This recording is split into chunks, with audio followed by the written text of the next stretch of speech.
Welcome to the Popcorn Talk Network, for the online broadcast network that features movie discussion, news, and interviews. Press 1. Popcorn Talk. We talk movies. Is that us? Hey, look, we're here. Hi, welcome to a historic Hollywood watch-along. Real quick, I want to mention that you can follow the Popcorn Talk Network online, youtube.com/Popcorn Talk Network, and on Twitter at The Popcorn Talk. I am Lex Michael. I'm all over social media at The Lex Michael, and with me are... Kari Bible, Twitter handle at Film Radar. Byron Lee Thompson at Byron Lee. And today we are doing a commentary for the motion picture Gilda from 1946, starring Rita Hayworth. This is a super cool movie. I caught up with it again recently. Real quick before we jump in, I just wanted to ask you guys, what was your initial experience with this movie? And then we'll jump right into it. Saw it on Laserdisc in 1985. Yeah. Fell in love with it. Thought it was amazing. Saw it in film school and was absolutely blown away by it. And I've seen it many, many times since. Cool. All right. Well, I think we're going to jump right into this. So if you're watching along with us at home, cue up your disc or your digital stream. And I'm going to count you down, 3, 2, 1, and we're all going to hit play together. Are you ready? I think you're ready. 3, 2, 1, play. There we go. And we're going. 1 second in. So yeah, we have this lovely restoration information. And again, my hat's tipped to these people. They really save these films and make them look beautiful and keep them around for future generations. That's important. That's for sure. Very, very important. I'm a geek. I always applaud these credits at the UCLA Film Archive. There you go. Well, and I feel like a lot of people don't realize how much effort goes into making sure that older films are preserved and are, when you come to it as a new audience member now, that you're seeing the best possible presentation. So, two, I wanted to say right off the bat that this is a movie from 1946, but especially when I was watching it again recently, I was struck by how modern a lot of the film language feels when compared to a lot of movies that were coming out at the same time. And I feel like, and maybe you guys disagree, but I feel like modern film grammar really started to become more prominent or started to take shape in more recognizable form around the 50s. I think some of the language of cinema started to emerge as we know it now. But this movie, more than a lot of other movies that I have certainly seen recently from the era, there's a lot of really interesting dynamic stuff going on visually. For example, I mean, it starts right up top with this first shot, which, you know, this pan up as the dice roll towards you, which I think is great. I think it makes things right off the bat there's an energy to it that I think a lot of movies don't necessarily have in their first frame. And the narration, which is, of course, a big key for most noirs, which the noir influence is all over this film. Yes. And also, you see the immediate desperation. I mean, look at the very first image of Glenn Ford's face in this. And desperation is kind of a major key emotion in film noir. You've got desperate people who are all in desperate situations. Yeah, and you right away talking about the noir aspect of this movie, that was something else that struck me, especially now, me having watched it most recently after our noir conversations that we've been having. This movie's interesting to me for a number of reasons. One of the chief ones being not only the way in which it uses those noir conventions, but the significant ways in which it departs from them. And we can talk a little bit more about that as the movie progresses. I'm thinking specifically in terms of the way it ends, and obviously we're not going to talk about the ending right up top. Well, significantly, because that's what you said, and I wanted to kind of like capitalize on that. Not just the ending, which of course, like you said, we don't want to give anything away. Reading all the noir books, they specifically talk about Gilda as a real standout because it basically breaks all the noir rules. Sure. Even watching it without even the sound on, it looks more like a noir than most of the noirs we watch, but it does everything different. And the characters, to quote Kari about these desperate people, these are not only desperate people, but these are hateful people. Yes. These are mean-spirited people. It's difficult, even though it's a great film, it's very hard to root for any of these people. They're pretty much trash. Oh, yeah. And dropping as you're watching the movie. So I thought, in terms of that, I'd never seen anything quite like that, because these were big stars at the time, and they're not doing themselves any favors. These are not, this is no Doris Day movie, for sure. Oh, yeah. I do, while I'm thinking about it, because we see now also the introduction of Balin here, And his little friend. And his little. So That's I right. want You to. gotta bring the little The friend friend is the into best. this, man. He's almost a character in this movie. surely so you have is. to acknowledge I that. wanted to specifically address the little friend in question because Byron, the last watch along that we did, which was the first watch along that we did, was for Cat People. So we're now 2 for 2 on movies with weaponized canes in them. Which is odd. Yeah. But good because it shows the time period because they're both films from the 40s. Maybe that was a thing in the 40s. Like, maybe some people carry a flask Sure. and some people carry canes with blades. With weapons in them, sure. This But happens. there's a kink to this little friend. Oh, absolutely. And I kind of wonder if the censors were like off at a convention or on vacation, or there was a flu in that office that the week this came up for approval, because there was a lot of really threesome kink kind of woven all throughout this film. Really. It is interesting that you say that because this was very much it was 46, so we're into the era of the production code, and there's a number of maybe it was made early enough and maybe without super close supervision, but there are a number of little elements of this movie, some subtle, some slightly less so, that seem very let's say bawdy for a code era movie.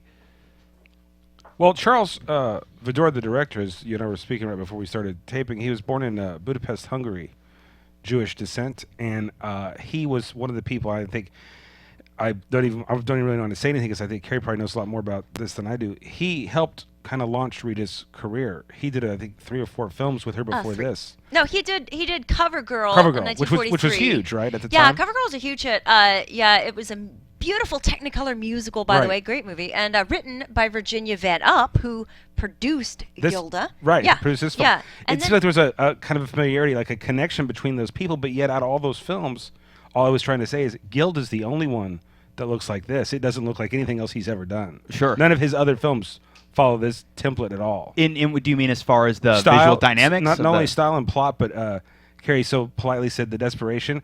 His films are much more mainstream. This is off the mark for his stuff. Sure. And especially some of the stuff they did with Rita. I wouldn't say they're cheery, but nothing's like this. well, he did 3 with Rita. The Cover Girl, Gilda, and then when Rita came back to America, she came back to Hollywood after her marriage to Prince Ali Khan. Right. And Affair in Trinidad was supposed to be her comeback movie. Also and with Glenn Ford, right? Also with Glenn Ford, also directed by Charles Vidor, also written by Virginia Van Up. Rita was very, very unhappy with the script. It was a very terrible period in her life, but she sort of had to do it because at that point she'd run out on her contract, had a firestorm of negative A publicity. difficult time, I get Yeah, it. so she really kind of couldn't fight too much at that point. She was at the mercy financially and otherwise of Harry Cohn, so she kind of had to just acquiesce and make that film. But those, as far as I know, and I think I'm right, those are the 3 movies they made together, Vidor, Virginia Van Up, and Rita Hayworth. And Rita and Glenn Ford made a bunch of films together. Right, and they become, like you said, kind of like a pairing. But to me, Gilda, and I think my good friend Lex is going to get a big kick out of this, it became such an iconic film in the history of movies. It's specifically used as a plot point in Mulholland Drive, which is one of my favorite movies, the David Lynch film. Well, can you elaborate on that a little bit? Yeah, that's where she gets her name.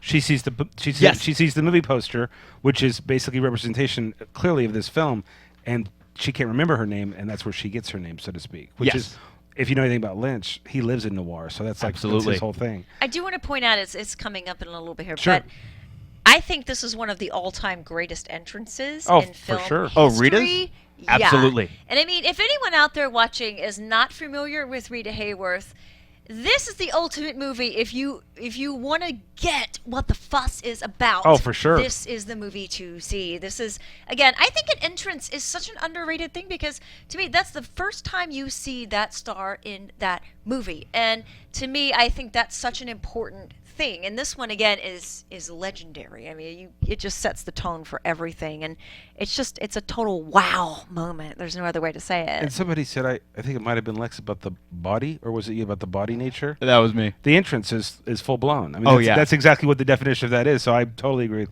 Kari. That's what also I think makes this movie really different. It's not like any of the films that all these noir directors have directed. It's a real standalone piece, and it's not just a Rita Hayworth film. It's a great film. Oh, absolutely.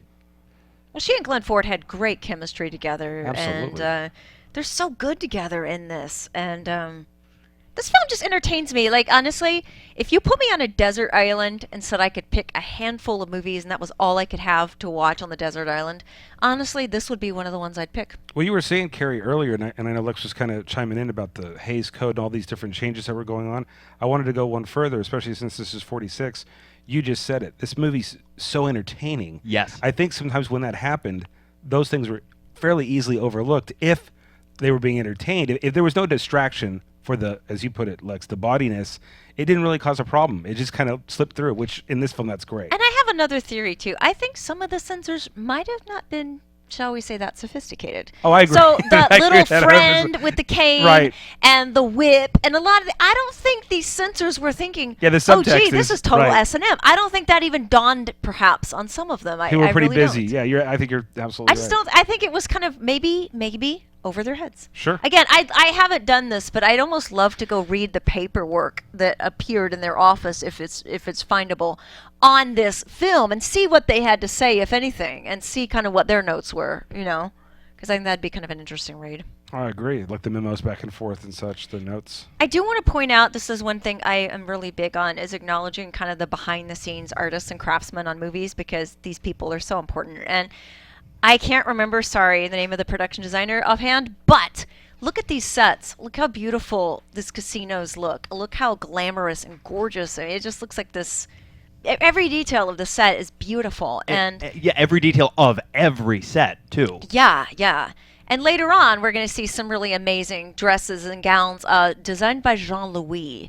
And again, the Gilda dress, the Put the Blame on Mame dress, the Amado Mio dress, these are legendary in the fashion world. These have spawned so many imitators and are just... the Put the Blame on Mame dress is probably one of the most influential gowns in film history. Yeah, absolutely. So, yeah, I mean, these people, what they did behind the scenes is really quite amazing.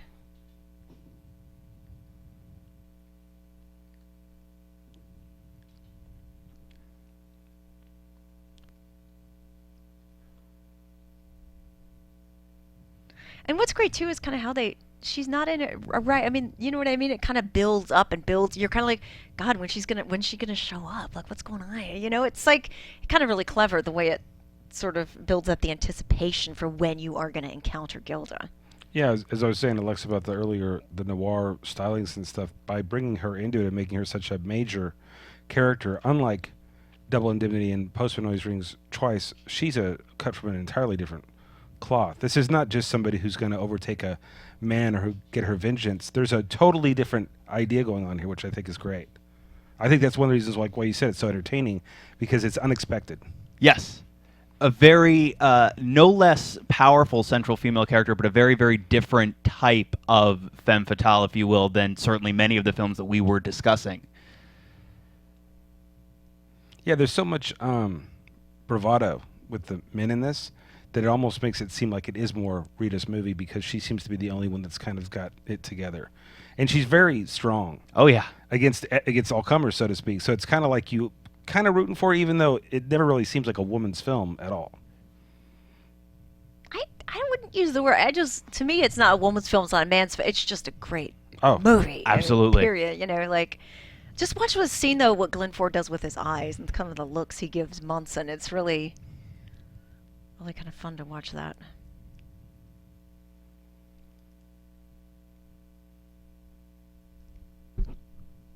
Lex and I were talking about how all these movies have influenced so much of the today stuff.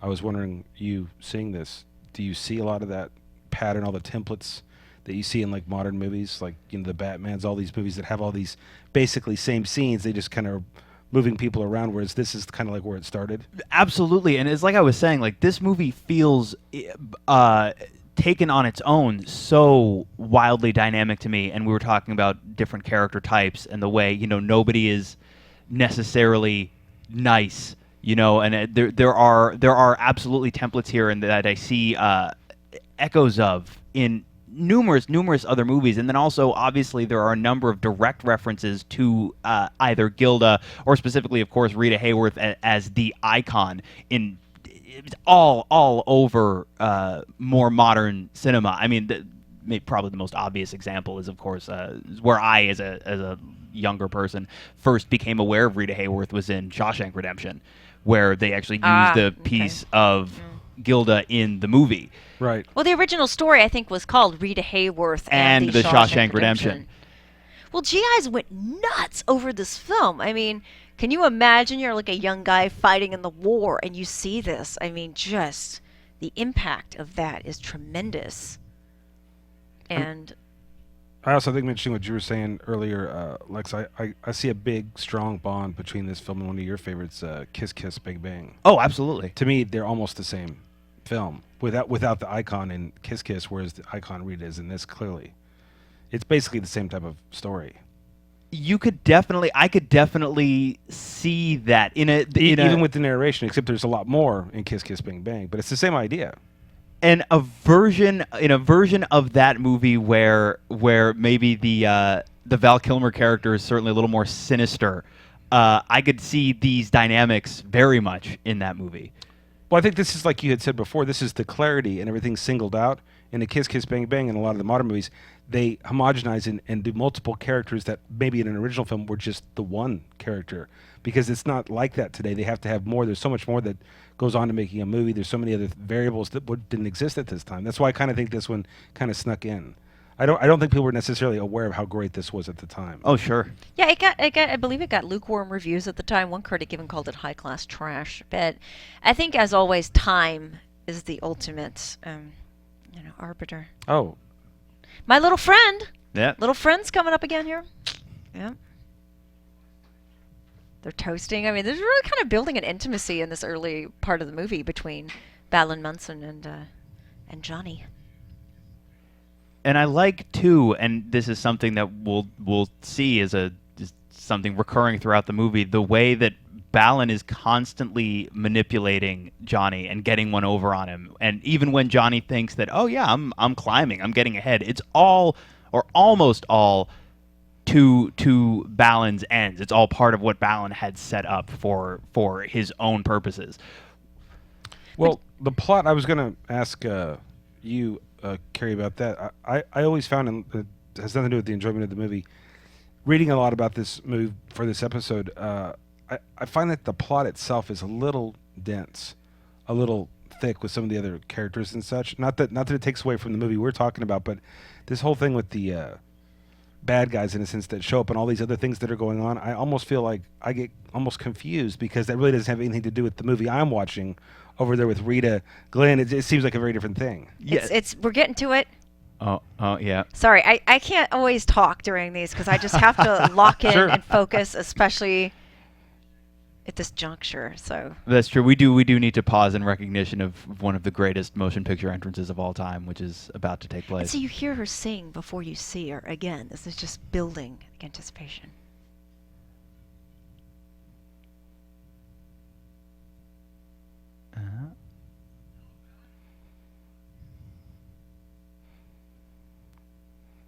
He looks so sinister. Like, even when he smiles. Wait, here's what he says.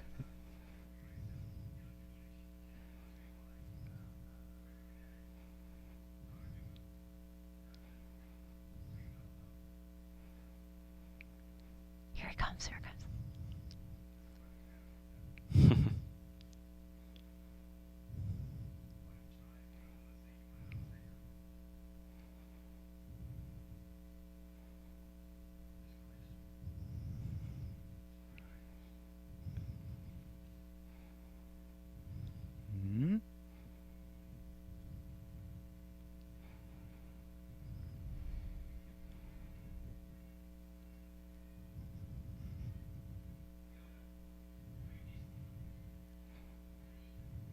Wow.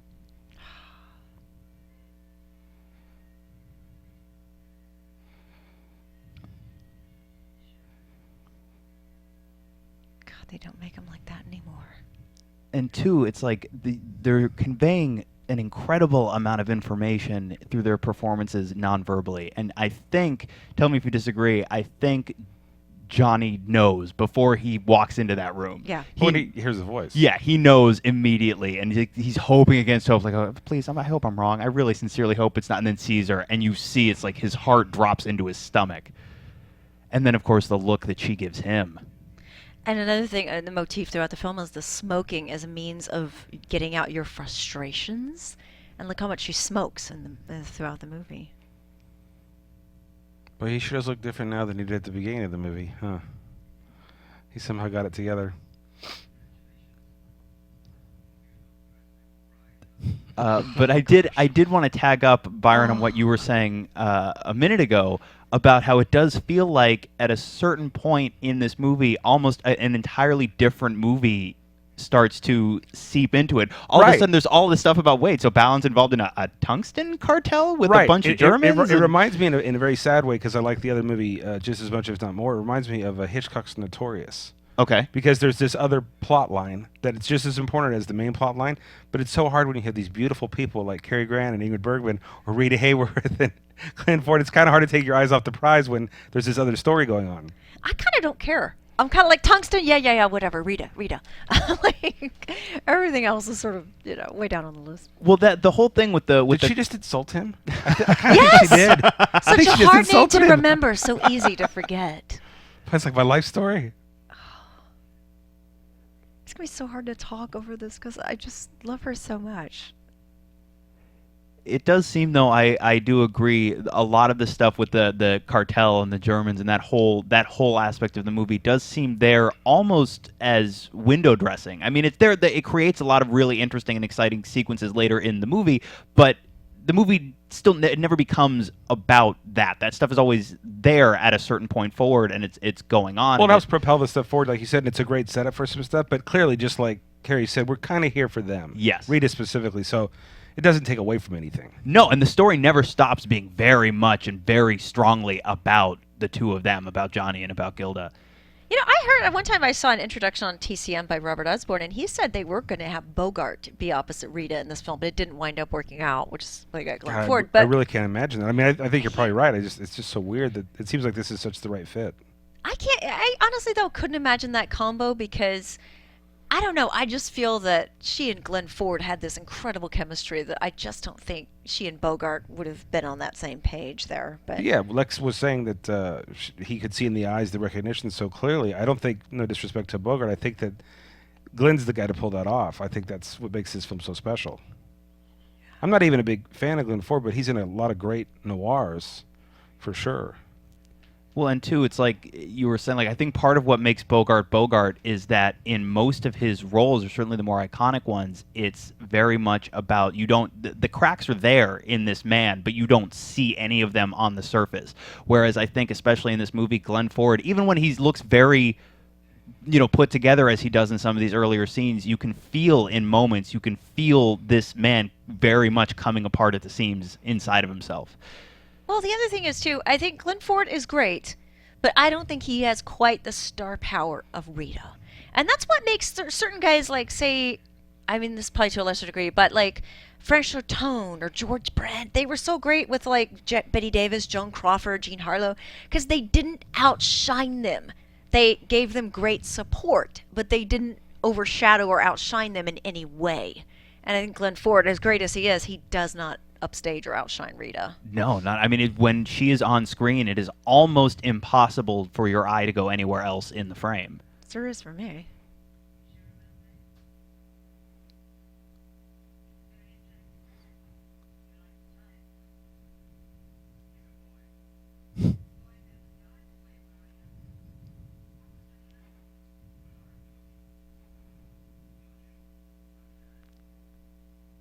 The unfortunate thing, though, for a lot of these stars is that Gilda was her signature movie. Sure. But a lot of times that image traps that star as much as it makes them, and they can never escape. And she would really spend the rest of her life, professionally and personally, trying to escape Gilda, and she never could. Well, I have a great quote from Rita on the subject, Lex, if you'd like to hear it. I would. She said that she was always excited to meet men because they all wanted to take Gilda home. Unfortunately, when they got home, it was Rita. Well, they went to bed with Gilda and woke Right. up with me, was I think the exact quote, or something like that. But yeah, I mean, Orson Welles was her second husband, and he said something to the effect of the whole Wicked Gilda thing was completely false. It was like Lon Chaney. It was just a Right. complete fabrication. It wasn't who she was. She was a quiet, gentle, sweet-natured person, and this whole image was just the exact opposite of who she was in personal life. But people expected that's how she was. When they met her,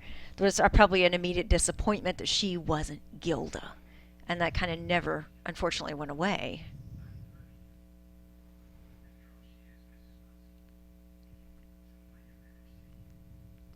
Do you like the bathroom attendant, Lex? I do. I'm a big fan He's of this great. bathroom attendant. Well, he's kind of one of those fun character actors. You don't see it as much in movies today, like this guy. Uncle Pio. Up there.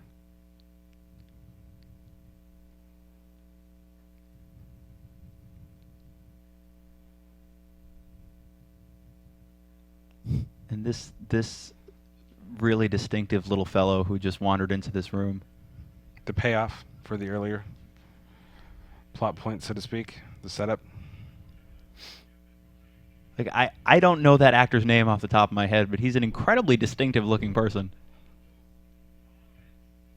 A lot of the character actors back then were, you know? Well, I also think it's good to show that he's no slouch, the Glenn Ford character. He really is going to be able to be his little friend as well. He actually can see the things that are going on that aren't so great.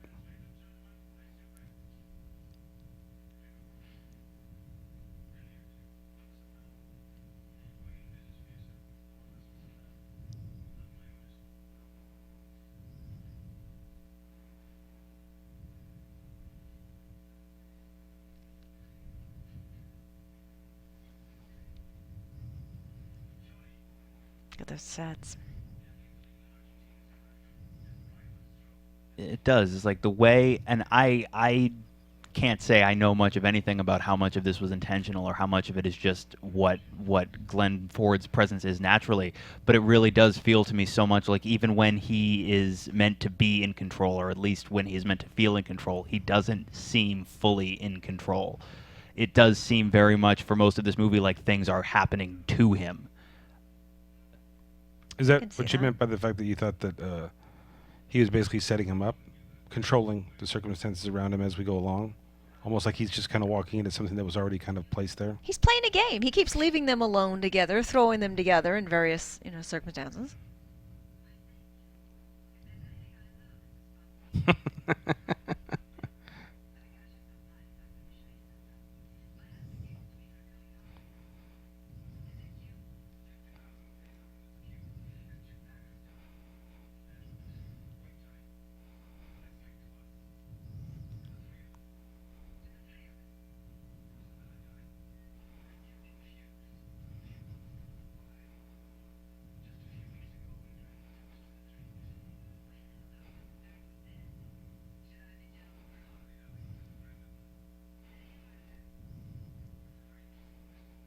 Yes, it is an interesting question.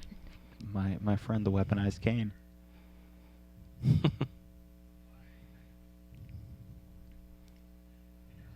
But it does, and Byron, when we made this reference when we were watching Cat People, but it does give much in the way it gave the therapist in that movie. It gives Balin an almost Batman villain quality. Oh, yeah.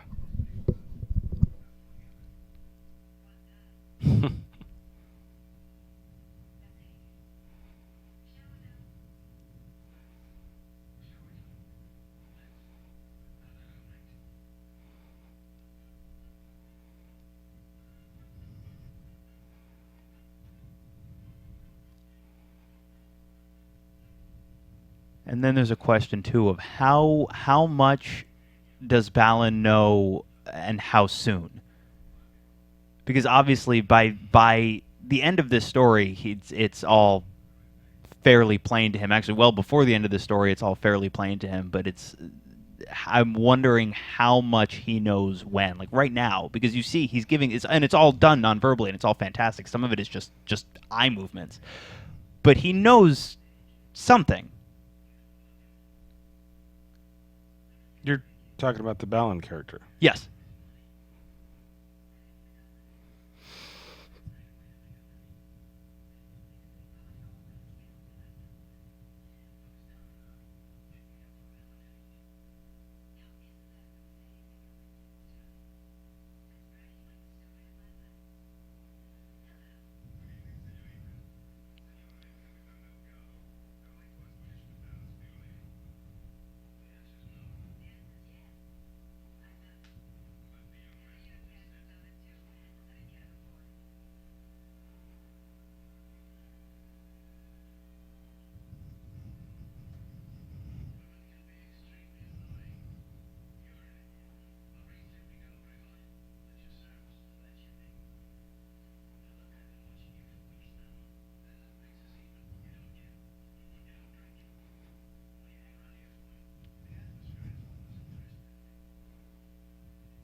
You also don't see that many white dinner jackets anymore. Yeah. By the way, Rita Hayworth was a professional dancer from childhood on. Her father had a partnership with, I believe, his sister called the Dancing Casinos, and Rita was trained as a professional dancer as a little girl, and he even became her father's dancing partner. And she was basically never had a lot of education. He was putting her in really seedy casinos down in Mexico as a little girl and dancing with him and making her look kind of highly sexualized and a lot older than her age, and all that's kind of a complicated story with her dad, but she was a professional dancer from basically childhood.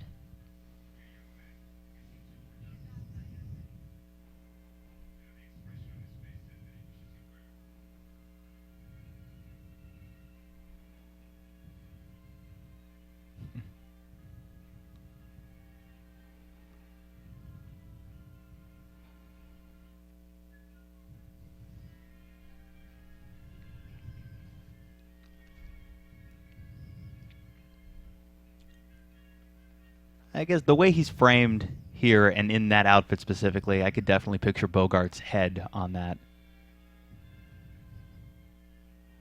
They're making that Casablanca reference. Yeah.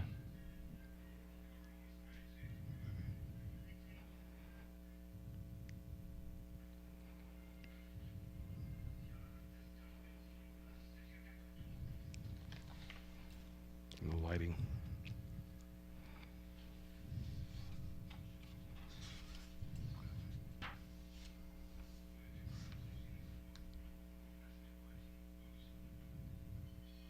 More appropriate PC dialogue for 1946. Yeah.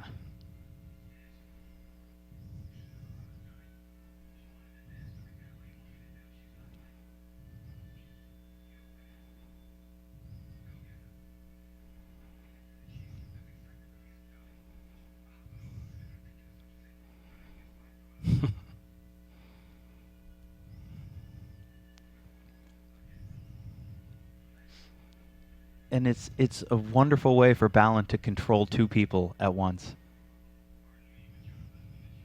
Your husband is showing.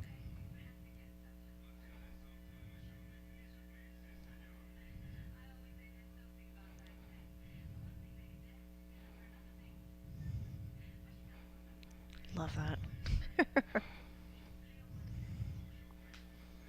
Did she say Cujo? Yeah.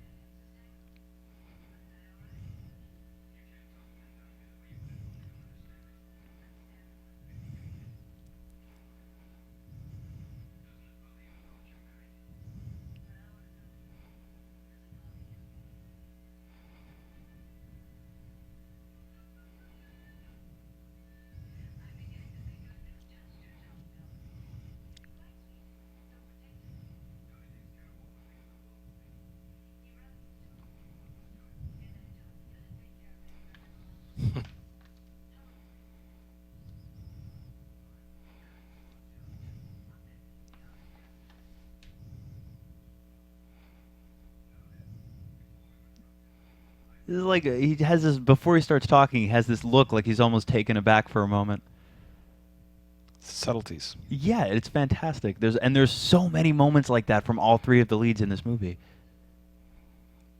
And it makes all of their performances. I mean, obviously, we keep talking about how Rita Hayworth is just absolutely captivating whenever she's on screen, but it makes all three of the central performances so involving because there's an incredible amount happening in every scene that is not verbalized, that you only pick up watching the characters react to each other and watching the eyes move. Watch, okay, it was cinematography here. Watch how she's obscured kind of in the dark, especially around her face, then her body's in the... Just watch the lighting in this scene. It's really, really interesting. I think the cinematographer here was Rudolph Mate, actually. Yeah, he was nominated for the Oscar for it.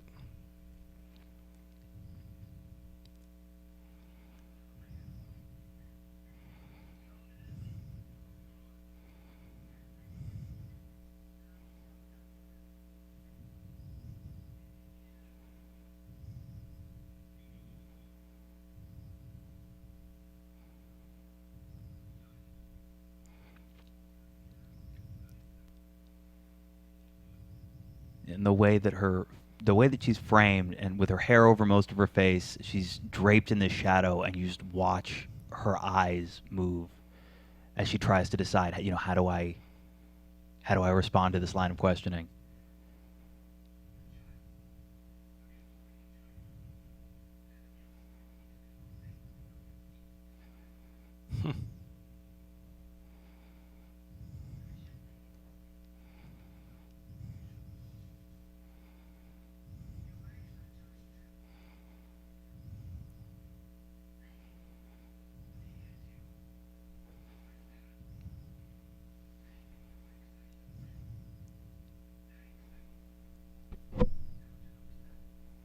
Also, I find the look of Balin in this movie interesting for a couple of reasons. And now what I'm thinking of, because we were talking about Bogart a couple of minutes ago, who obviously played Sam Spade.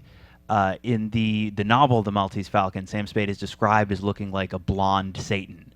And that, to me, is a little bit how Balin looks. And it's interesting because he doesn't have, to me, the type of appearance that you would associate with a really intense, evil noir villain.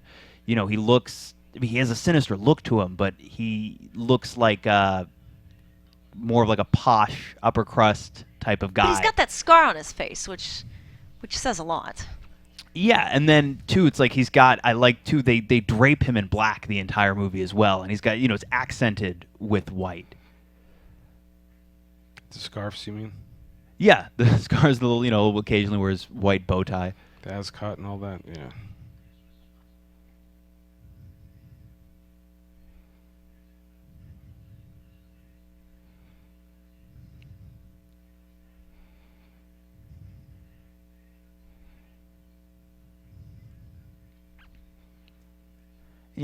There's a lot of that to the costuming on the males in the movie. Obviously, they're all wearing dark suits, and the black and white cinematography makes the darkness of the suits and the whiteness of the shirts they're wearing under the suits contrast very sharply.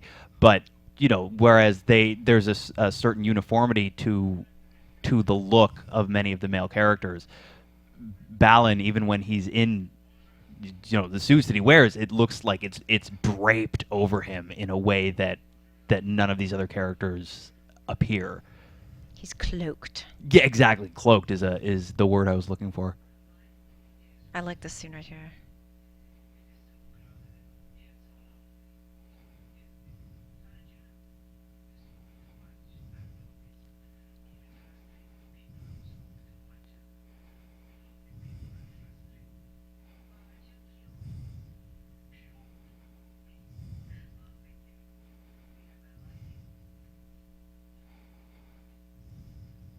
Uncle Pio.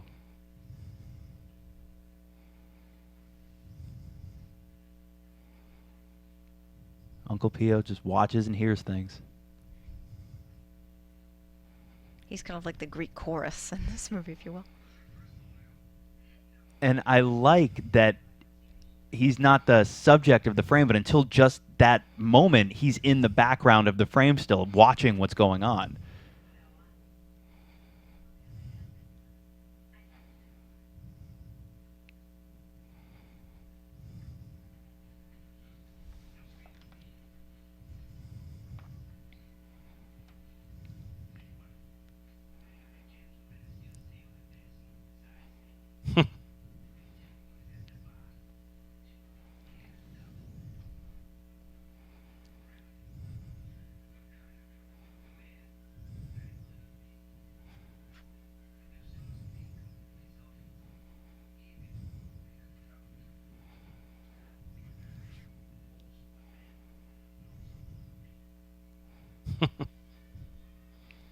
He is Carrie. I like your description of Uncle Pio as a Greek chorus type of character, and I also really enjoy. I mean, as he dispenses this style of washroom wisdom that he possesses, I enjoy how he periodically just seems very, very amused by other people's business as it happens around him, and then also I enjoy even more how much he occasionally seems to amuse himself.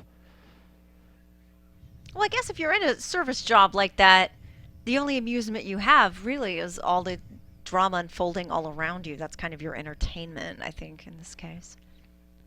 Like that framing, Lex, how small he is. It's really great, and again, this same very interesting looking actor with very pronounced facial hair.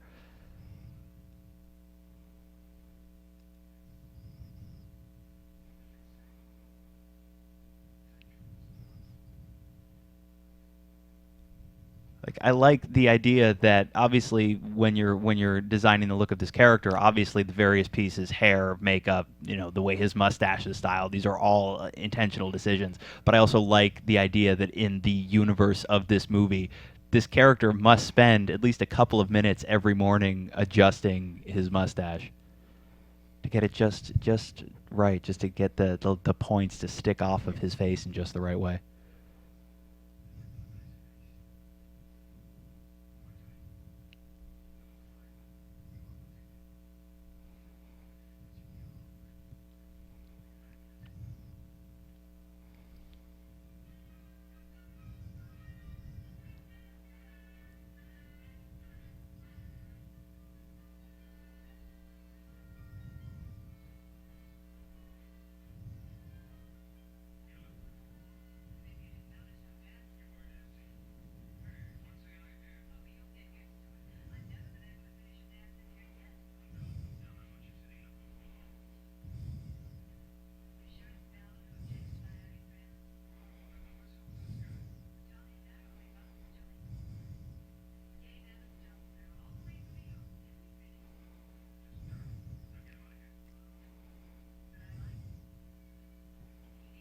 Gabe Evans looked legitimately wounded for a moment there.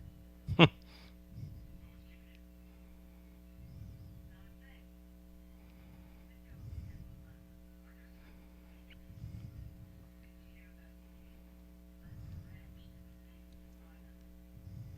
love that line. It's so straight out of a Mae West kind of film.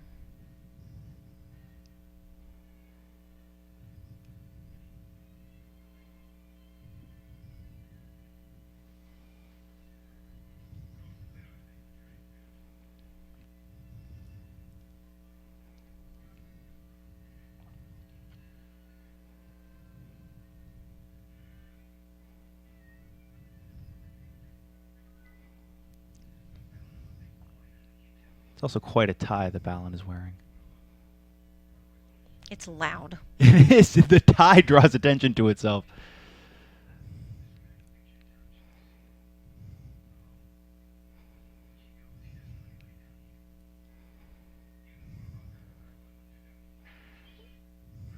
And yeah, there's our friend firing shots. So he had better luck with his mustache, I think, than with the shoe. With the gun, absolutely. If he had spent as much time practicing his marksmanship as he spent finally crafting his facial hair, I think the scene would have had a very different outcome. There Great is use of shadows. And now he's shuts himself in there and he pulls the trigger on himself, and we lose this wonderful, odd-looking character from the movie.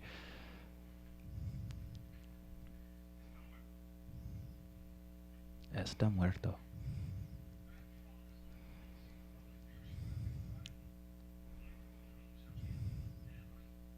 And what a wonderfully callous response to this man having just shot himself in there, saying the ocean would have been quieter.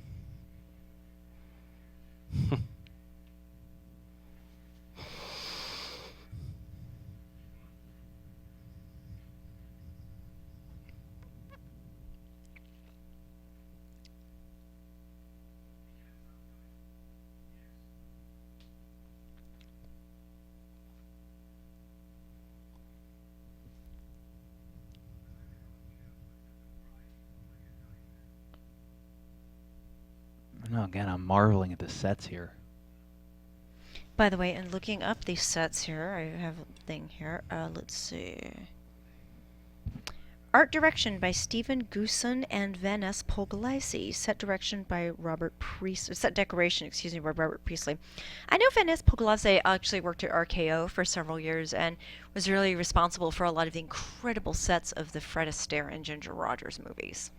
So those beautiful, like Art Deco, kind of magical, surreal sets he was very much behind.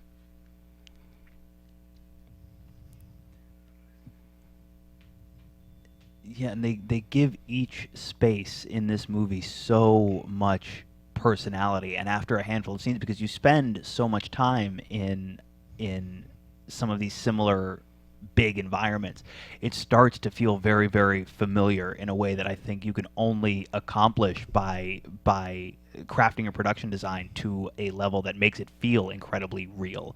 These all feel, I mean, you know in your mind that these are sets, brilliant sets, but you know somewhere in your mind that they are sets, but they feel so lived in and authentic.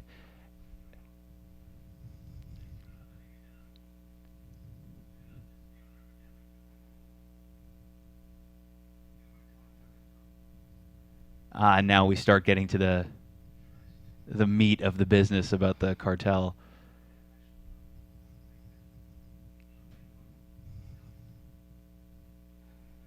In Tungsten, of all things.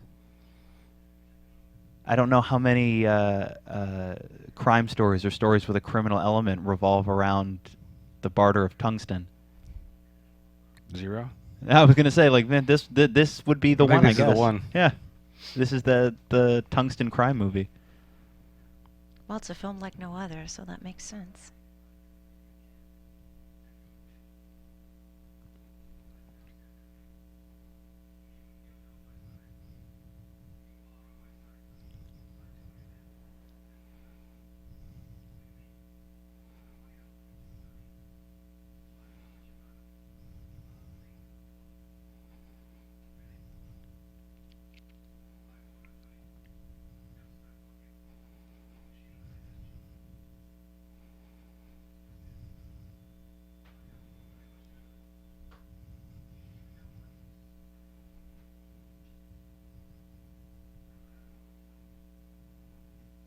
I think it's things like this, Lex, that really distinguish it from the other films we were talking about, the noirs and stuff.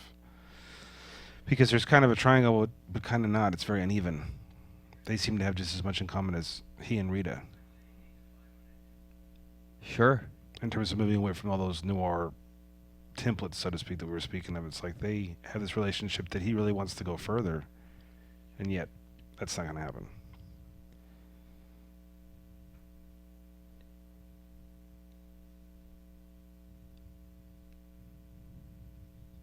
Yeah, the dynamics between the three of them are fascinating, and they're constantly shifting. But there are certain things that are consistent as far as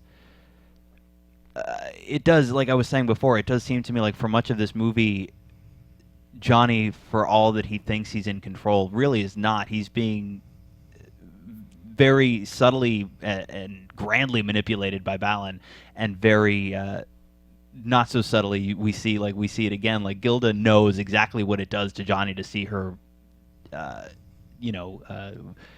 going to and from these encounters with other men. She's doing that very intentionally, and Johnny has no real. He doesn't really have any hand to play.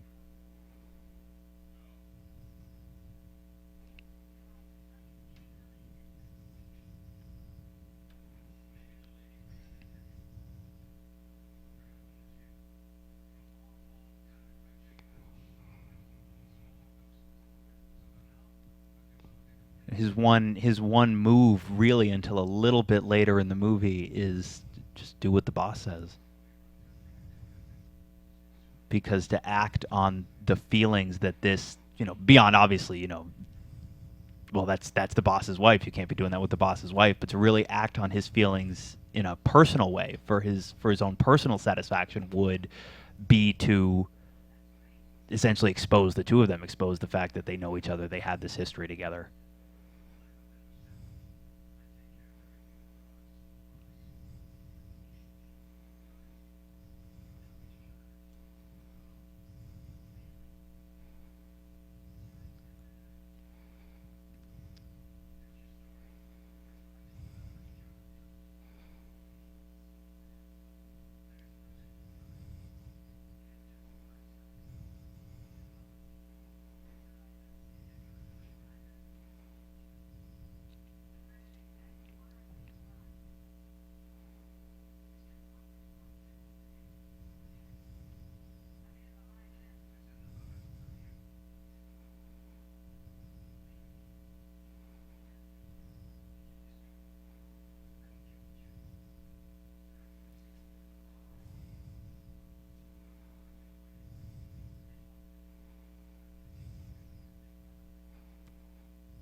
Tries to be in control and is not. You can't control Gilda. Nope. It's futile. It's absolutely fantastic watching her just walk all over him in every scene.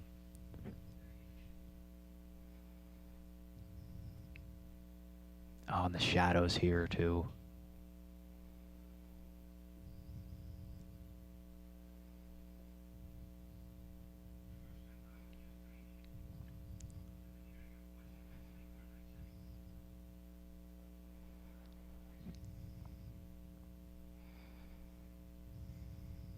By the way, this is actually Rita's real singing voice. When she does the big nightclub, Put the Blame on Mame number, and also Amado Mio, that was dubbed by Anita Ellis.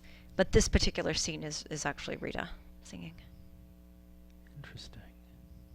I do. When I was revisiting this movie recently, I was struck again by the inclusion of musical numbers, and some of the films that we've talked about on historic Hollywood. I think. Like Ball of Fire comes to mind almost immediately. I wonder what happened to including musical interludes in otherwise non-musical films. I wonder why that's something that you don't see very often anymore. Darn it, you should. I'm right. I agree with you. Like I was watching this movie again the other night, and I'm watching like this one's a little bit quieter, but even the slightly bigger, showier one nearer the end of the movie. I'm wondering, why don't we see that? For some reason, the only modern day movie I can think of that has a musical interlude that's not a musical would be Magnolia. When the whole movie stops and the Reign of the Frogs happens, that's the only thing that comes to mind. And you see all the characters singing the Amy Mann song. Yeah. I would think of Postcards from the Edge with Meryl Streep. Oh, that's a good example singing too. At the end, I thought that was pretty powerful.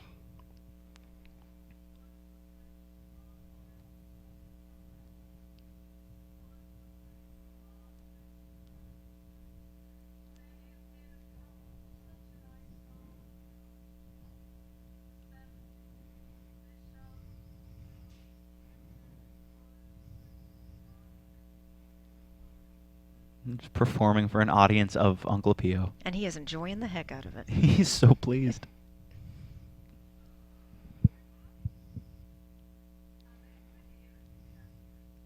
And I love, too, that when he walks in, Uncle Pio looks like he's been caught doing something. And Gilda clearly is not fazed in the slightest. And also this, like, when she calls him her friend, super casually, he turns with this huge smile on his face.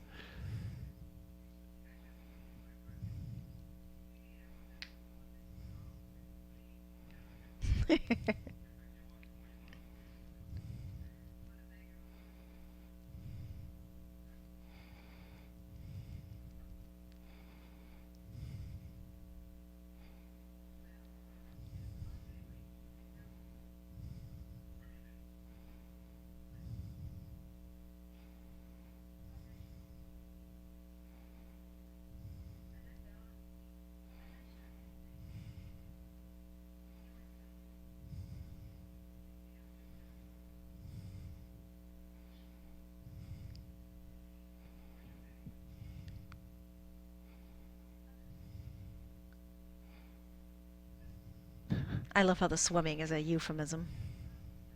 And I was thinking about what, Kari, about what you were saying earlier about maybe they were able to get away with some of the references that they made because they were clever enough about it and subversive enough about it that maybe a lot of the people whose job it was to pinpoint these things and make a fuss about them just did not catch them. Because this movie is full, absolutely full of references like that if you're paying attention, the references are very, very clear. But if you're not, or if, as you said, maybe they just weren't sophisticated enough to catch them, they seem innocent enough on the surface that they could possibly go right over your head. There were some filmmakers who actually liked censorship. They thought it made you tell the story in different ways and subvert things. And I think a lot of times it's not what you say, it's how you say it. Yes, absolutely. Or the look you deliver while doing so. And this is definitely a great film for that.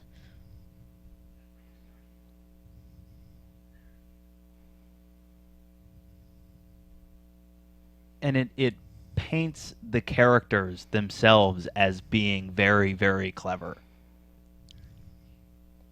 And to me, it's like, I mean, I'm certainly maybe not the target audience for a lot of let's say more modern romantic comedies, but I also find that many of them, to me, the relationships in them are not tremendously interesting. It's two attractive people that just by the end of the movie decide to be attractive together.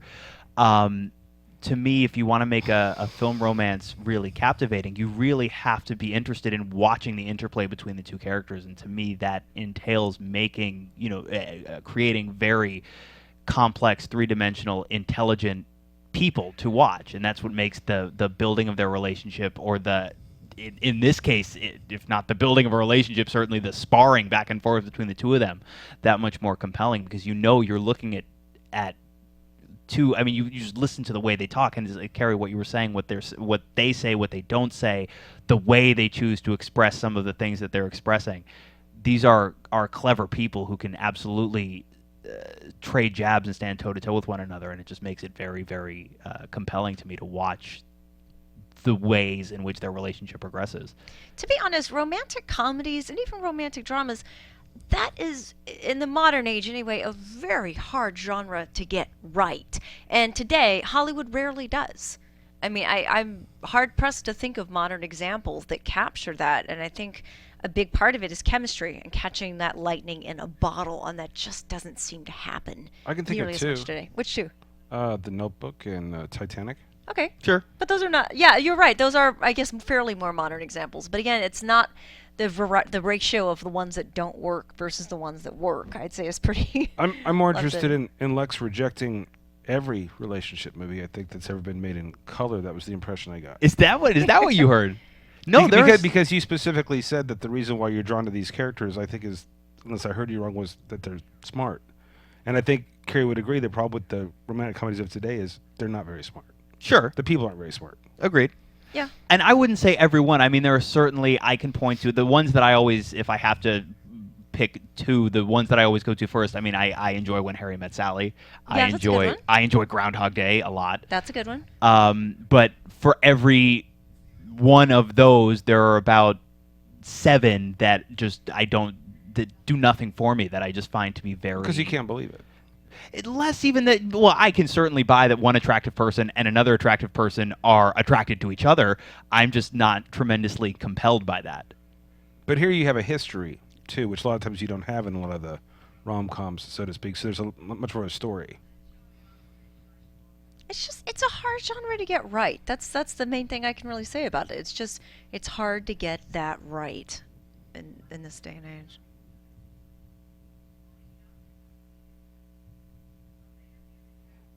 There's some more of Kari's innuendo, I think, making its way slightly in. But now it's becoming more dangerous, right? Look at that shot. Look at that shot. The shot before it and this one too, and having Ballin taking up just as much of the frame, if not now, he's larger in the frame. Johnny having stepped back and being completely He's in almost shadow. getting turned on watching the tension between Rita and Johnny here, or Gilda and Johnny. Do you know what I mean?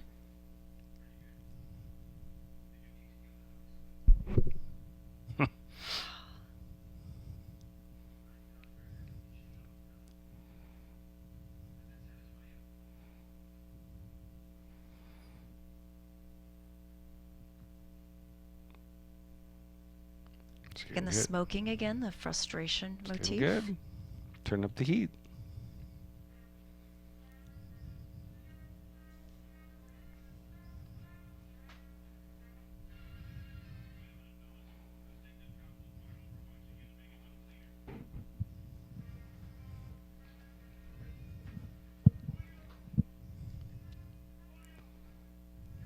Now this is quite an ensemble here.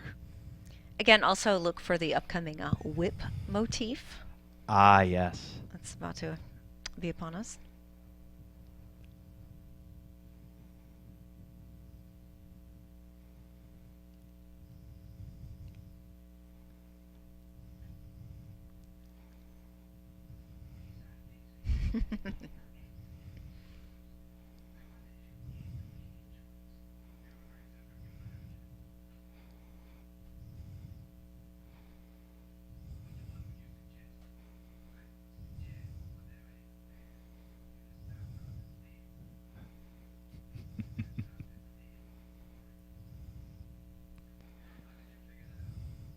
And again, Uncle Pio getting to have fun needling Johnny and amusing himself. Well, he always seems to have an insight, which is kind of odd. But like Kari said, it's because he's there all the time. Yeah, and he I believe he himself references that at one point in the movie, that just be working in the washroom, everybody comes through there and you hear everybody talk and you hear everybody's gossip and no one's really paying attention to you. And that's the payoff for that job. It doesn't pay him a lot of money, but boy, is it entertaining.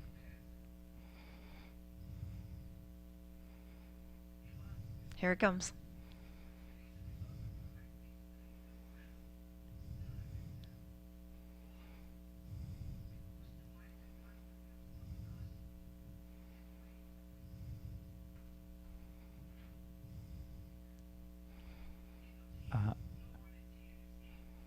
Here are Germans again.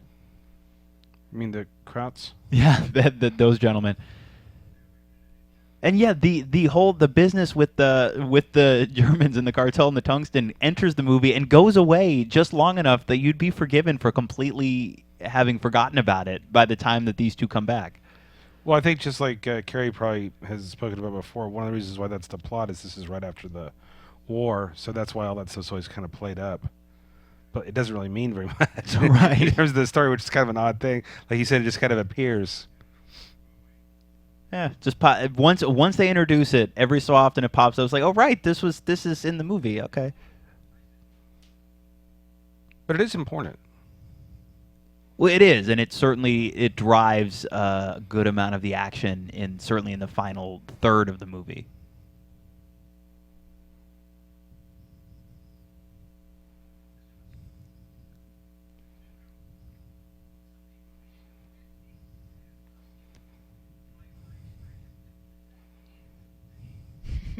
Two lovely heads of pigs. He makes me smile every time he's on screen. What can I say? I'm all about Uncle Pio.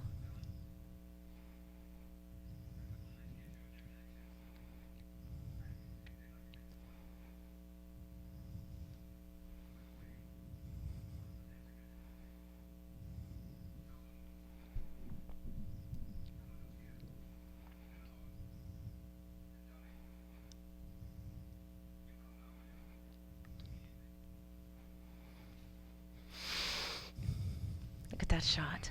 Jeez.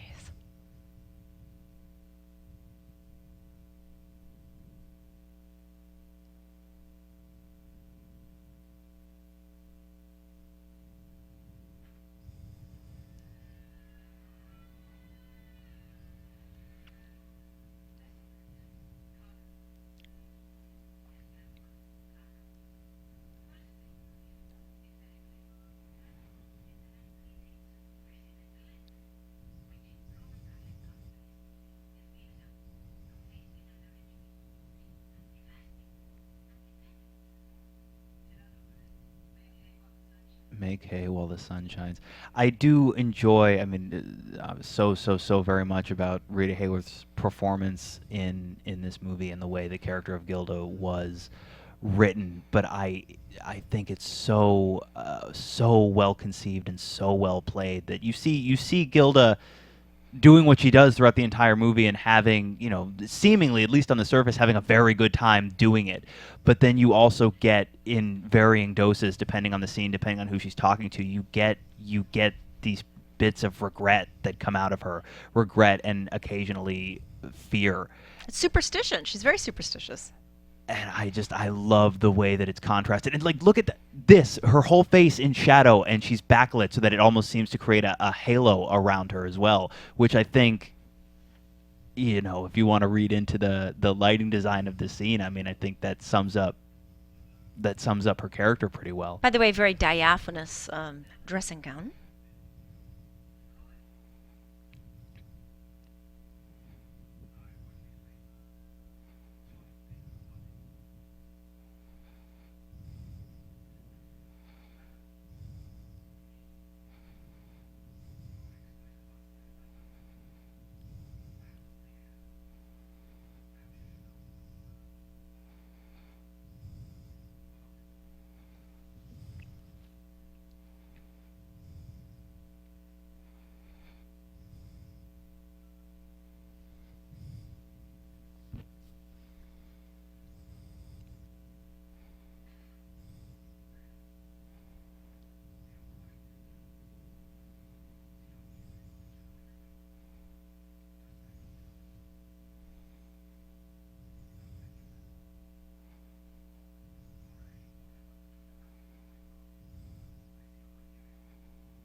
now, Balin quite literally wearing a cloak.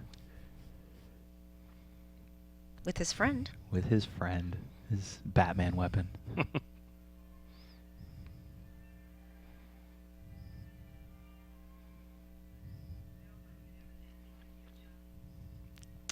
Yep, again, dancing, a euphemism in this case.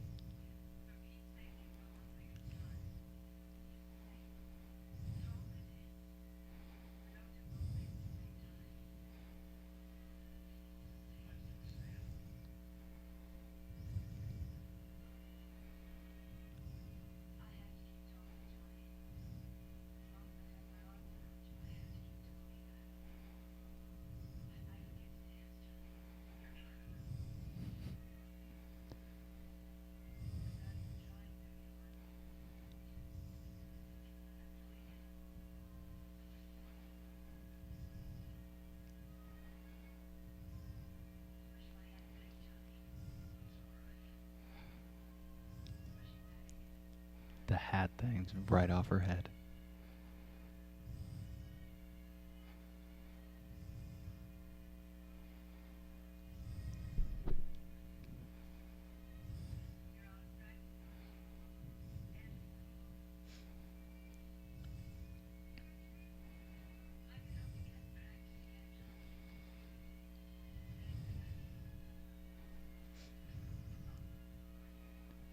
I just blanch at the way he physically sometimes handles her in this film, which we'll see again coming up later. You mean just the aggression of it? Yeah, I don't like that sort of thing, especially knowing Rita's backstory when she was abused by several different people throughout her life. It's just kind of painful to see that. It does absolutely gives it another layer. And I mean, it's. But how would you actually ever know that unless you looked for it like you did, like in a book or something? How would you ever know the backstory of her? You wouldn't unless you read about it. I mean, yeah. Because you're saying that basically affects how you're seeing it. Well, sometimes. It kind of bothers you said. I mean, sometimes you can't separate the art from the artist. Sometimes you can. But I think when you know the backstory about someone's life, it gives the films a different meaning or a different level. But even if I didn't know her backstory, I don't like to see a woman getting shoved around or hit or anybody. I don't think anybody does. Yeah, and it definitely I certainly can't speak to how it played in 1946, being that I wouldn't exist until sometime after that. But neither would Byron or I, in all fairness. Lex. Oh yeah, no, that's not what I was saying at all. I appreciate that. That is not what I was saying at all. But my point is, I can't comment on the way it would have been perceived by the audiences of the time.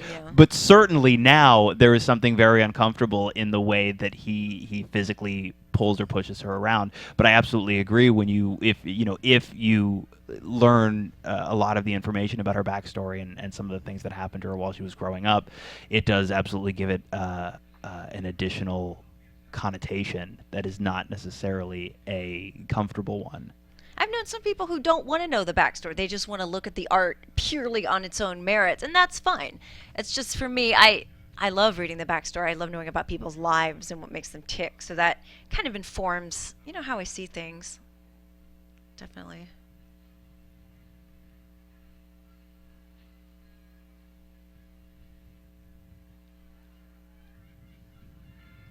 But then again, I do want to add, even in the silent era when Valentino shoved women around or Clark Gable did, people loved that. They ate it up. So I think times are different. Well, I think of the Cagney thing with the grapefruit. Right. Yeah. I mean, I'm totally with you 100%. I think it's atrocious, but I'm also trying to think in terms of the context, just like, I can't even believe I'm quoting Lex. But it's scraping the bottom of the barrel. But it's the same thing, because the context is all wrong. Like you said, there's so many people that just want to see the movie for what it is. Maybe we're just not those people. But yeah, there's all these different ways to look at it. Even Lex seems to be a little bit bothered by it, but the context is all wrong, because at the time, like you said, they were loving stuff like that. Even though today we think that's crazy, but at the time that seemed to be something so accepted at that time. Yeah. Shockingly, Lex, a time even before Kari and I. Yeah, contrary to what you may think, I was not born in 1901. I I wasn't. I swear to you. Carrie and I did go to the matinee of Casablanca. I know it's a shock for you, but Yeah. we came a little later. That is not what I meant. But Byron, you mentioned briefly a moment ago. You said the Cagney thing. What is the Cagney thing that you were referring to? I think it's a film called Public Enemy. Yes. Yeah. He's with a girl who basically is his significant other, and he gets so frustrated with her in the same way that these characters are frustrated with each other. And he gets up from his table and he takes a grapefruit, freshly squeezed, and smashes it into her face. It's always been used, and I think Carrie will agree, since even when we were young, as a comedic punchline. Yeah. And it's not. And if you see the movie, it's not even remotely funny in the movie, because it is an act of aggression to show I'm the one that's right. What I say goes. Kind of like some of these characters as we move along here towards the end in the third act, as you said. But you're right. It's not necessarily a positive thing by any means. The characters in the shadows. That could not have been an easy thing to shoot like that, you know? It's beautiful. Yeah, it looks great. And two, we've just seen in the movie the Balin orchestrated murder of one of the German cartel members. Are you referring to the suicide? No, the murder that happened at the carnival. The guy just showed up dead at the bar. Oh, forgive me. No, it's okay. There's just so much murder. It's true.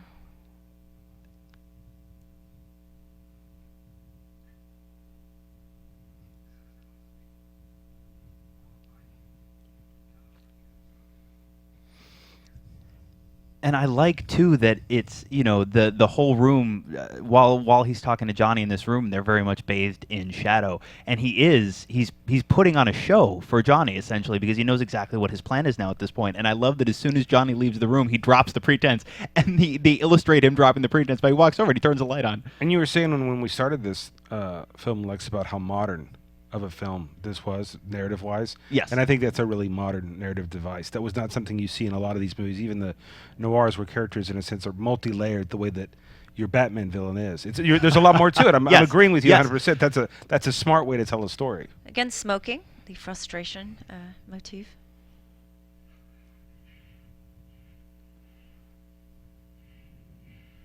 That's pretty much slit to the top of her thigh. I mean, that's a great costume. It's quite a costume. You don't see skirts slit that high typically in that era. Well, I've asked some people to wear stuff like that, and I guess that's just really inappropriate today. I don't know why. Well, I'll be honest, Byron, I just don't think it would look that good on me. I hate to interrupt this witty repartee, but this is about to be a really good scene right here. No, you're right. actually. You're right. It's kind of a turning point, if you will, in the film. Agreed.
The shadows.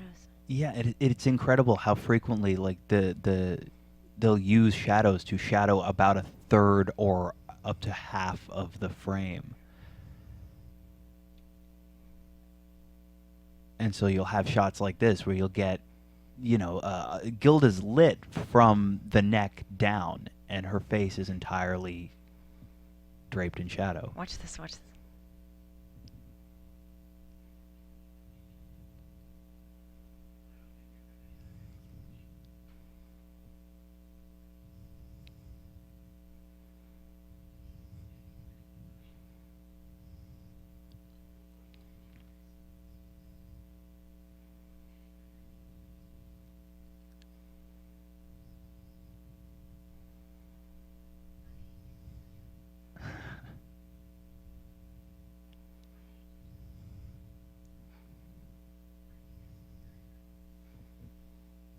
Again, the way she steps forward, not far enough to bring her out of the shadow completely, but enough to create that haloing effect from the light on her. And then the way her eyes catch the light.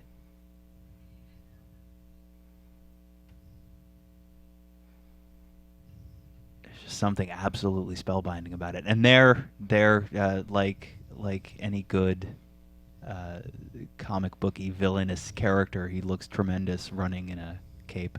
A flowing cape down a flight of stairs, no less.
Great shadows, great shot.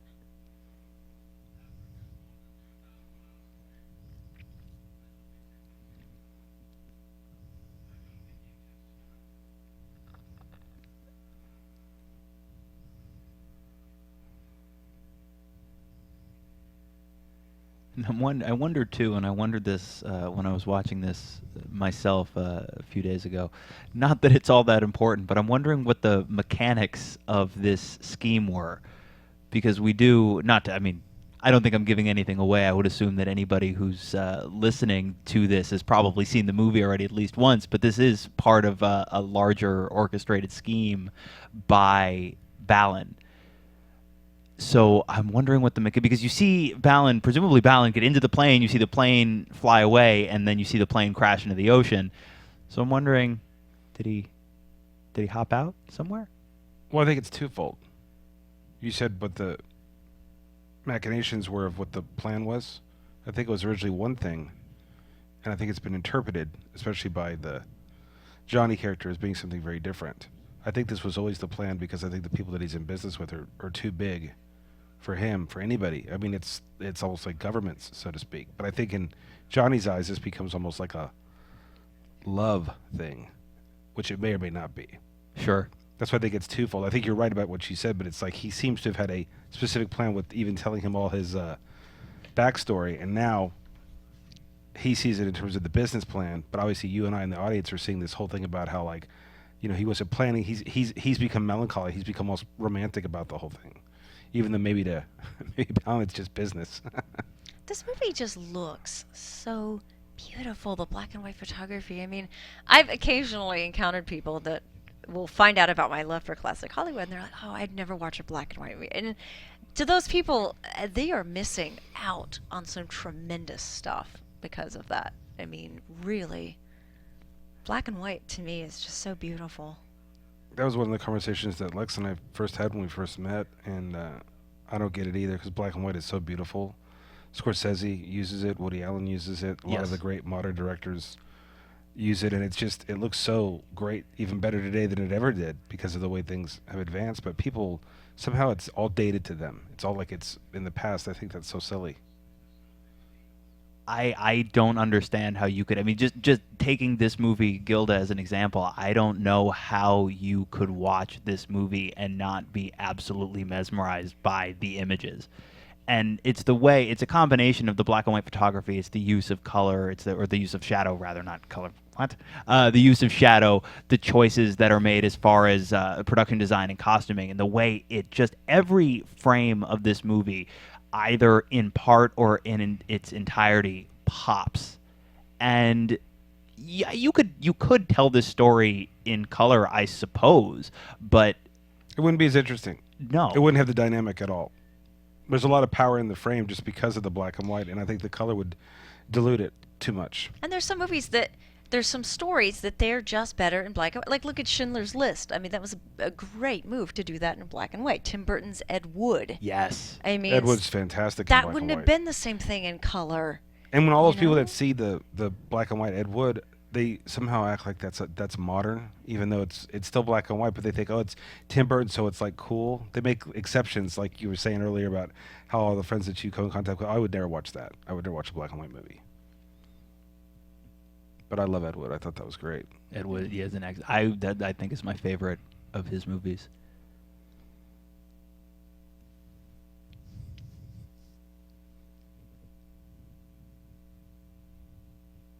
And it is interesting now with, as far as they're aware, Balin being out of the picture, and they get married. It doesn't take them very long to get married, and now they have access to all of what was once Balin's, or so they believe.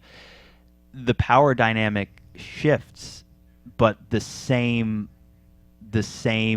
power plays, the same games are still in play. It shifts, but it doesn't change completely, or certainly doesn't go away. Well, he's not going to let her forget the past. Well, like I was saying earlier about the noir stuff, that's why this is so different, because in any noir movie or a good noir movie, you never get to this point. This is never part of the story. One of them's either already gone or one of them's been murdered. And here we have this a three-way story that still is going strong. I find that fascinating because there's no noir like that. They just said the word decent again. Remember that came up Oh, at the yeah. beginning? Yes. And now it's She's coming at the up. beginning. Yeah. Yeah. I love these veils. It's a great script. They photograph so beautifully.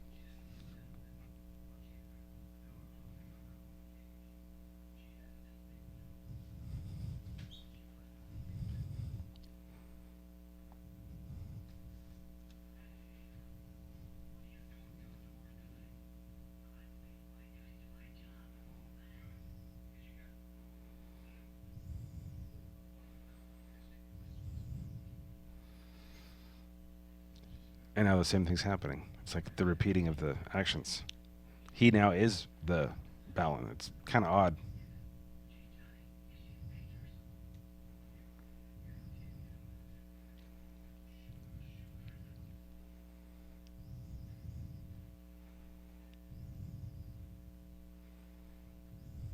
And of course, this is really, I would say, the closest in the movie so far that Johnny comes to genuinely being in control. And of course, it is still a sham, orchestrated by somebody who is playing him, as the same person has been playing him since the beginning.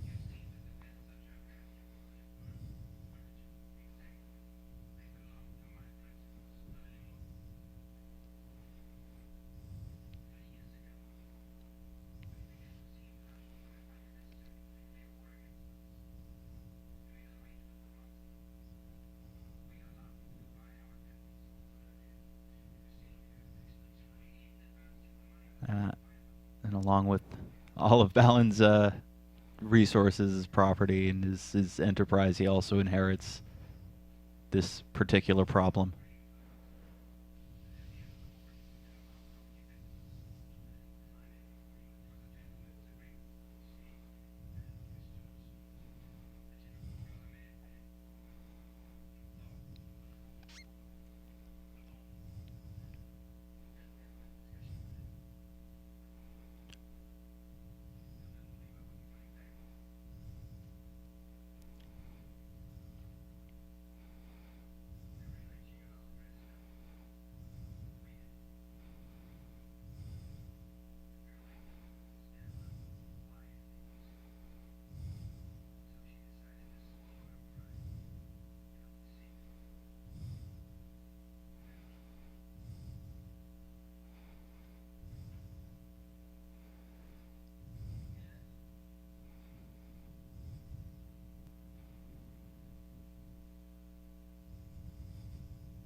There is something.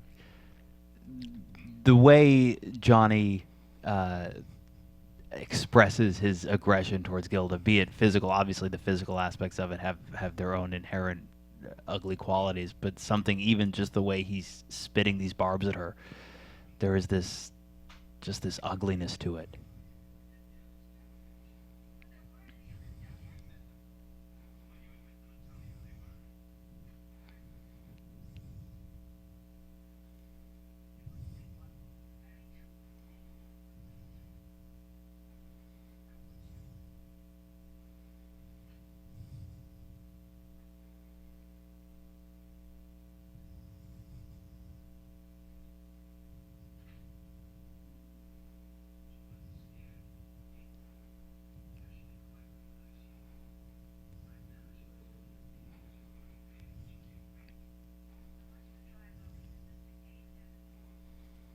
Yes.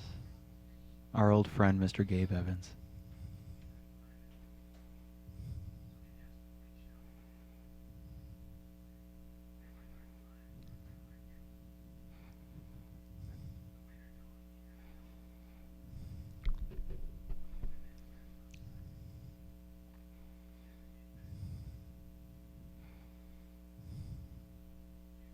There is, to use the word again, as ugly as some of the implications are, there is something so entertaining about this sequence in which we see Gilda going out with a number of men and through Johnny's orchestrations, having them all pulled away, or in this case, having her driven off. Oh, this is a great number, by the way, and a terrific outfit she's wearing too, of course, by the great designer Jean-Louis. And it's her singing too, right? No, this is Anita Ellis, actually, who did this and put the Blame on Mame number, did the dub for it. But also look at Rita's dancing. Look at the way she moves her body. It's just so graceful and so expert. And not over the top, too. Just sensual and just right, on the money. I just find her one of the most watchable stars ever. It's so hard to take your eyes off of her.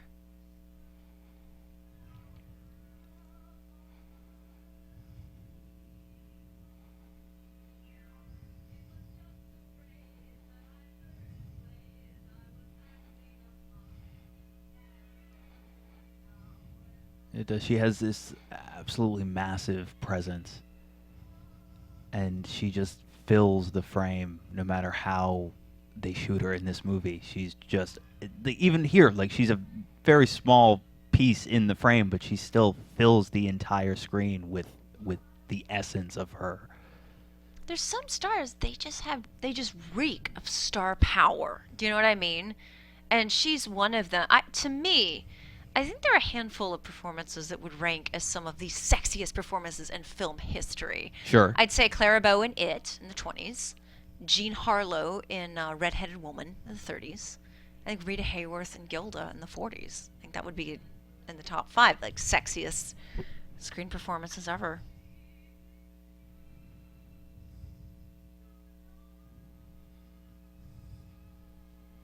When you see this film, you see why GIs flipped their lid for Rita. You see that. I mean, they actually dropped an atomic bomb over Bikini Atoll and actually affixed Rita's image to the atomic bomb. And she was really devastated, very angry and upset. She didn't like that at all. But, apparently Orson Welles tried to explain to her that this was their way of paying tribute. This was their way of saluting her because she was so adored by people around the world, particularly the GIs.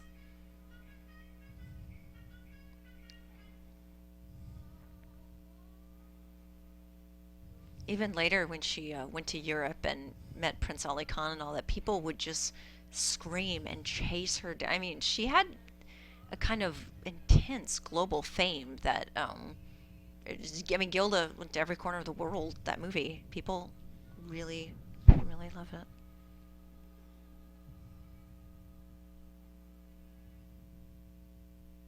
Great shot.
I suppose as sales pitches go.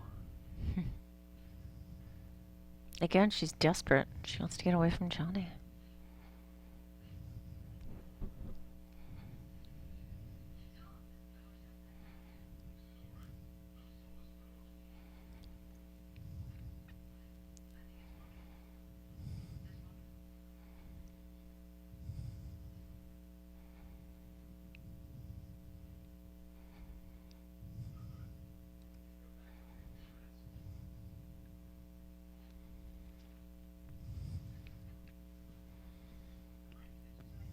But,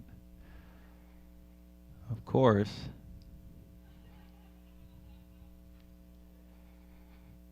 no such luck.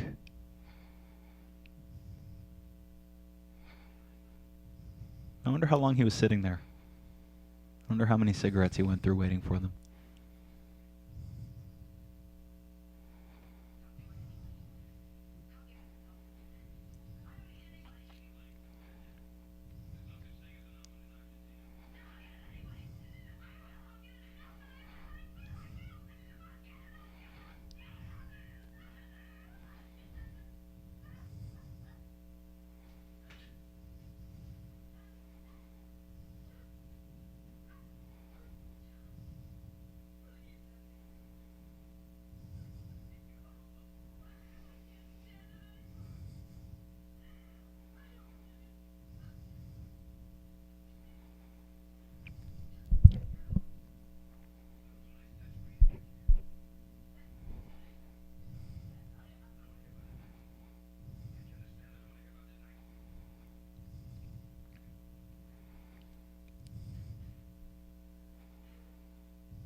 Head of a tungsten monopoly. It is great that he does, without intending to, he has this additional role dropped on him. And of course now he's responsible for dealing with everything that comes along with it.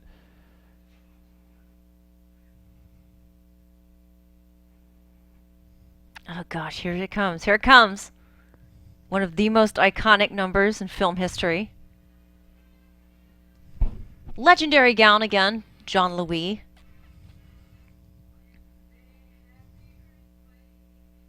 It's really amazing they got away with what happens here. It really is. At the time. Well, what specifically are you referring to? The strip tease sort of implied, and then the way she does it. I mean, seriously, she doesn't. I know a modern day person would go, well, I don't get it. What the big deal is? She's not taking off her clothes. Like, yeah, but for 1946, it is very implied that she's just about to. The way she does this is extremely racy in the context of the time it was made. I mean, it still, for my money, still plays pretty well now. Yeah, I think so too. And look how essentially she works that hair. I mean, my gosh. I don't think any actress has ever used hair to their advantage as she did. Look at that. This shot too, Kari. We spoke briefly. The three of us were talking, I think, after we've recorded our most recent episode of Historic Hollywood about discussing Rita Hayworth and Gilda. That shot that I just pointed out. Yeah. The Criterion Collection, as we discussed, putting it the week, I believe, after we are recording this. We're in the middle of January 2016 at this moment. They're putting out a new Blu-ray edition of this movie, and that shot is the cover art on the Blu-ray. Gosh.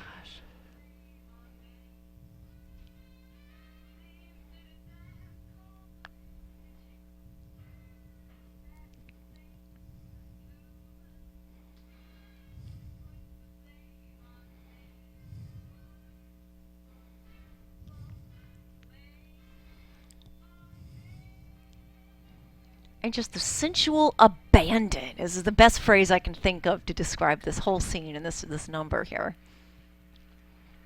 And watch this total, like, just glee she gets in doing this.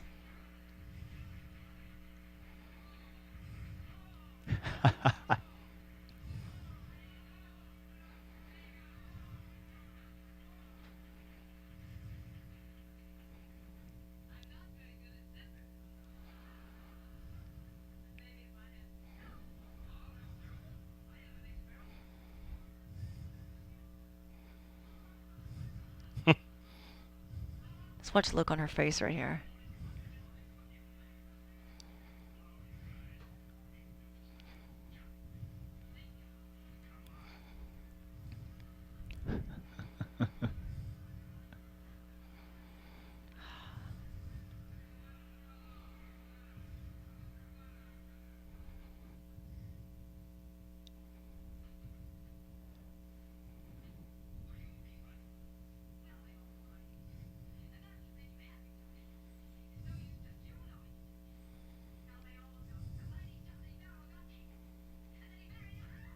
Oh, I hate to see that.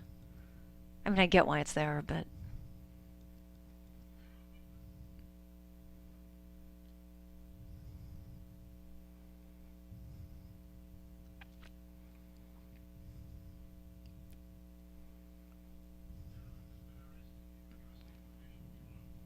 I mean, that was obviously her revenge on Johnny for all the stuff he's done to her.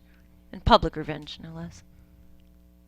Yeah, and it does. I mean, given what we've established about Johnny up until this point, it's consistent with his character, but especially coming off of such a high energy, in a almost joyful musical sequence. It's even more biting than some of the other equally aggressive acts of violence in this movie.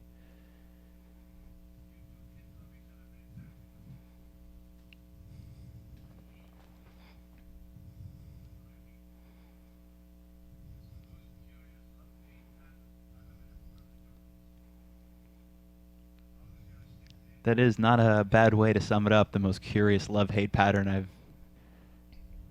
it is interesting. I go back and forth in this movie because you see how there is both Johnny and Gilda do seem to, on some level, genuinely love each other, but they also express directly this deep anger, this hatred is the word that they use. Yeah. They hate each other so much as well, and yet they seem to deserve each other and yet also be the worst possible things for each other. Oh yeah, it's like dynamite and a match, you know. They can't stay away from each other. It's like they can't live with each other, they can't live without each other, kind of dynamic.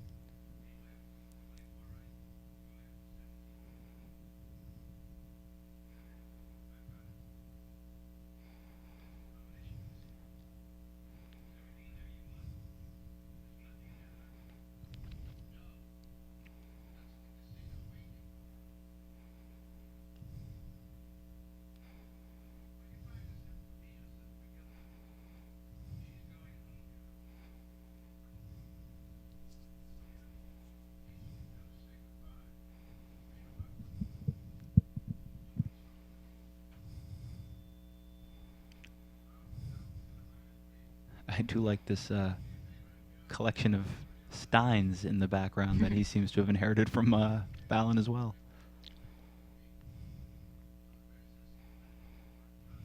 It's like we were talking earlier a lot about the production design in this movie, and it's like some of the decorations on these sets are so specific. Oh yeah. And they don't, it's not, they're not, they don't loudly call attention to themselves, which is great. I don't buy this. It was all an act. She didn't mean it. She's really a good girl. Sure. I really think, I haven't seen the notes from the production code, but I'm kind of wondering if that wasn't somehow, okay, she can be as wicked as she wants all the other movie, but she's got to be redeemed and prove to be a good girl at the final reel. I don't think that redeems her. I mean, it redeems her, but at least kind of explains her actions, maybe. It was all an act, you know? I mean, because she wasn't a whore? That explains her actions? I don't know, Byron. I don't know. Well, that's what you're saying, because he's basically saying nothing ever happened. Well, he's basically saying she didn't do all those terrible things that you're accusing her of doing. She was doing it for show, for you. She was putting Or on a for show. Byron or whatever, but I don't think that makes her somebody that's beyond redemption. I mean, I don't think she's a very good person anyway. Well, none of them are. Oh, Uncle Pio. Uncle Pio is a good person. Well, he is a good person, you're right. He means well. And he's nice. He's nosy and gossipy, but he means well. He's never mean. At the end of the day. He's never mean to anybody.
It is just the most fascinatingly toxic relationship.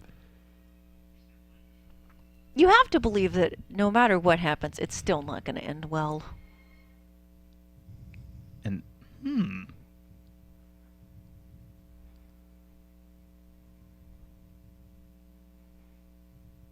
Rita's such a great reactor. Apparently Harry Cohn even acknowledged that she does well just reacting to things.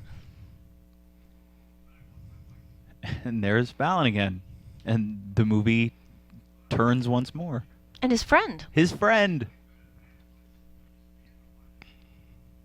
Musical interludes and weaponized canes, I think. Two That's things. what modern day movies are lacking, Lex. Absolutely. Truly. And now Fallon fully in black without even an accent of white. So now he is the Batman villain? Yeah.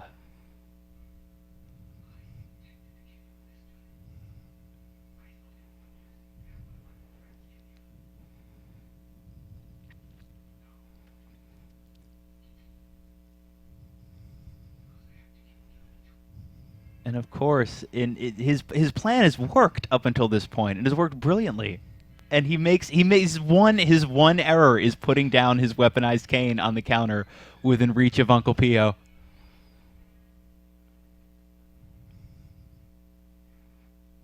And that was incredibly sudden too. I mean, and that's a very not violent in the sense of it's certainly not gory, it's not bloody, but it's a very sudden, surprising moment of violence. Yeah, but you could argue that they're more violent to each other. Oh, than that absolutely. was. But it was a surprise. For sure.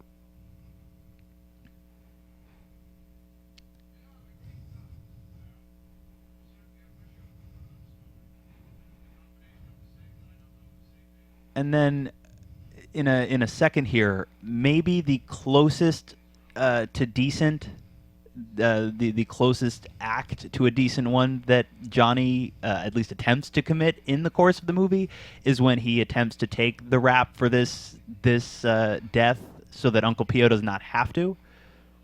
But of course, it ends up not being necessary.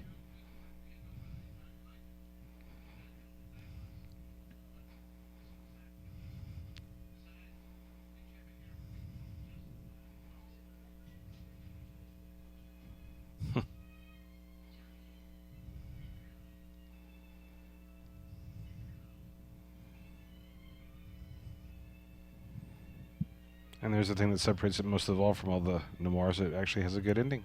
Yeah, the two of the romantic leads actually get to go off together, but as Kari mentioned just a couple of minutes ago, and what a price! It's right. It's certainly hard to imagine that this is going to be a happily ever after. But for the moment, unlike you mean you don't have any faith in these two? because after seeing the movie, that's the one thing I have. Because if they can get to that point, I think it will work. Yeah? Because unlike with you in your youth and Kari in her darkness, I'm optimistic. I have hope. But if you guys want to be who you are, I'm not going to change it. We are who we are, Byron. We are who we are. Got that right. You're stuck with us. I have hope. Man, that is Gilda, and I mean it's a phenomenal movie, and it is transfixing. I mean, there were a number of points in this movie where I certainly was. It's essential. It's an essential film, and I just caught myself watching. But it's phenomenal, and it plays just as well today as it must have when it came out. It does, as we talked about. It feels for a movie of the mid 1940s. It feels incredibly modern. So, guys, before we sign off, any final thoughts?